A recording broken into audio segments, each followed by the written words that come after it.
कि आप पहले वो देख लीजिए। तो चलिए शुरू करते हैं।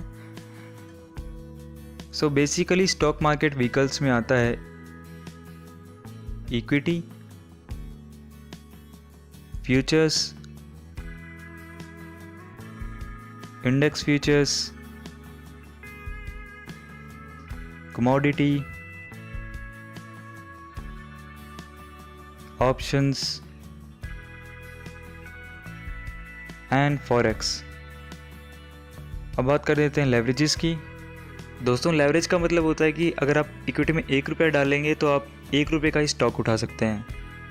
तो इक्विटी में 1 गुना ही लेवरेज होता है दोस्तों, जिसका मतलब होता है कि उसमें कोई लेवरेज नहीं है।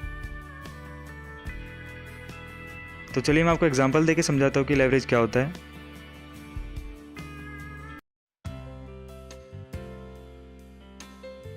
सपोज कीजिए है मिस्टर ए,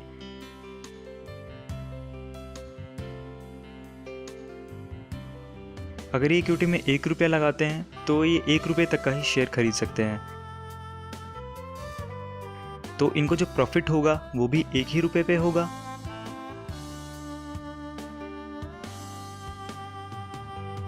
और जिनको लॉस होगा वो भी उस 1 रुपये पे ही होगा। फ्यूचर्स में दोस्तों 5 गुना लेवरेज होता है। मान लीजिए मिस्टर ए अगर फ्यूचर्स में 1 रुपया लगाते हैं तो 5 गुना तक का स्टॉक उठा सकते हैं, मतलब 5 रुपये तक का उनको स्टॉक मिल जाएगा।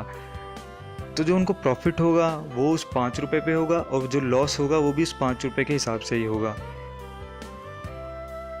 मतलब लगा तो वो 1 ही रुपया रहे हैं, लेकिन वो जो 4 रुपये आ रहे हैं वो बोरोइंग के आ रहे हैं, जिसे आप लोन भी कह सकते हैं। तो मान लीजिए कि उस स्टॉक से अगर मिस्टर ए 6 रुपये कमा लेते हैं तो 4 रुपये उनको एज ए लोन वो वापस करने पड़ेंगे, तो वो टोटल 2 रुपये कमा लेंगे 1 रुपया लगा के। तो ऐसे दोस्तों इसमें प्रॉफिट होता है। मान लीजिए मिस्टर ए 5 रुपये लगा के सिर्फ 2 रुपये कमा पाते हैं, तो वो 3 रुपये लॉस हो जाएगा उनको। तो इस तरह से दोस्तों जितना लेवरेज होता है उतना ही ज़्यादा आप प्रॉफिट भी कमा सकते हैं, और उतना ही ज़्यादा आपको रिस्क भी होता है लॉस होने का।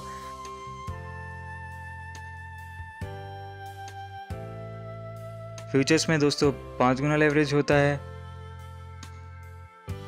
ऐसे ही इंडेक्स फ्यूचर्स में 10 गुना लेवरेज होता है। कमोडिटी में 20 गुना, ऑप्शंस में 50 गुना, और फॉरेक्स में 400 टाइम्स का लेवरेज होता है। मतलब जितना आपका लेवरेज बढ़ रहा है उस हिसाब से आप प्रॉफिट भी ज़्यादा कमा सकते हैं, और रिस्क फैक्टर भी बहुत ज़्यादा है लॉस होने का। तो चलिए दोस्तों अब इन सारे व्हीकल्स को थोड़ा सा डिटेल में समझते हैं कि बेसिकली इनका मतलब क्या होता है। दोस्तों इक्विटी के अंदर हमारा आता है बेसिकली लॉन्ग टर्म इन्वेस्टमेंट्स। इसके अंदर आपको कोई काम नहीं करना पड़ता, आपने बस एक बार कंपनी के शेयर्स खरीद लिए तो आप 4-5 साल तक उसको भूल जाइए, और 4-5 साल के बाद आपको अच्छा प्रॉफिट मिलता है अगर आपने अच्छी इन्वेस्टमेंट की है तो। दोस्तों कंपनी डिविडेंड भी डिक्लेयर करती है बीच बीच में, कंपनी को अच्छा प्रॉफिट हुआ है तो दोस्तों नेक्स्ट है फ्यूचर्स। जैसे नाम से क्लियर हो रहा है कि फ्यूचर, तो इसमें क्या होता है कि हम करंट टाइम पे कॉन्ट्रैक्ट कर लेते हैं कि फ्यूचर में हम इतना शेयर खरीदेंगे इतने रुपए में। तो अगर फ्यूचर में उसका प्राइस बढ़ जाए या घट जाए तो उससे कोई फ़र्क नहीं पड़ता, हमने जो कॉन्ट्रैक्ट किया है हमें उसी हिसाब से शेयर्स खरीदने पड़ते हैं। तो फ्यूचर्स में दोस्तों ऐसा ही होता है कि हम एक कॉन्ट्रैक्ट फिक्स हो जाता है स्पेसिफिक टाइम के लिए, स्पेसिफिक पीरियड के लिए, कि हम उतने पे ही शेयर खरीदेंगे। मार्केट के उतार चढ़ाव से उससे कोई फ़र्क नहीं पड़ता। अगर हम इंडेक्स फ्यूचर्स की बात करें तो दोस्तों उसमें भी सेम ही चीज़ है, बस उसमें एक डिफरेंस आ जाता है कि फ्यूचर्स के अंदर हम इंडिविजुअल स्टॉक की बात करते हैं और इंडेक्स फ्यूचर्स के अंदर हम निफ्टी की बात करते हैं।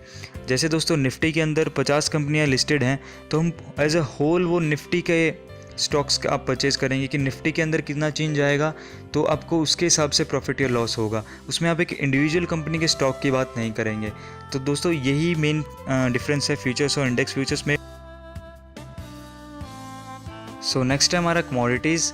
जैसे इक्विटी एक्सचेंज होती है दोस्तों, वैसे कमोडिटीज़ भी ट्रेड होती है एक्सचेंज पे। तो इसके 4 टाइप होते हैं: bullion, metals, energy and agri commodities. Bullion के अंदर हमारा आ जाता है गोल्ड एंड सिल्वर। मेटल्स के अंदर आ जाता है एल्यूमिनियम, कॉपर, जिंक। एनर्जी के अंदर हमारा आ जाता है crude oil, brent, natural gas. Agri commodities के अंदर हमारा जाता है cardamom, barley and cotton etcetera. So next हमारा आता है दोस्तों ऑप्शंस। ऑप्शंस के अंदर हमें बहुत सारे ऑप्शंस मिल जाते हैं, जैसे बाई और पुट के। तो दोस्तों इसको मैं ज़्यादा डिटेल में आपको नहीं समझा सकता क्योंकि ये बहुत ही वास्ट टॉपिक है। तो इसका एक पार्ट होता है इंट्राडे। इंट्राडे में आपको क्या करना होता है दोस्तों, आपको एक ही दिन में शेयर्स की बाई और सेलिंग करनी पड़ती है। जैसे आपने दिन में स्टॉक खरीद लिया तो आपको रात तक उस स्टॉक को बेचना पड़ेगा। तो ऐसे ही दोस्तों इसमें बाइंग एंड सेलिंग होती है।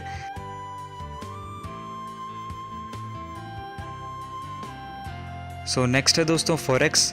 फॉरेक्स के अंदर क्या होता है दोस्तों, हम फॉरेन एक्सचेंज के अंदर हम डील करते हैं। जैसे अलग अलग जो करेंसी होती हैं उनके रेट जो फ्लक्चुएट होते रहते हैं, उससे जो आप अपना प्रॉफिट कमाने की कोशिश करते हैं, उसके आप शेयर्स के अंदर उसके शेयर्स बाइंग एंड सेलिंग होती है।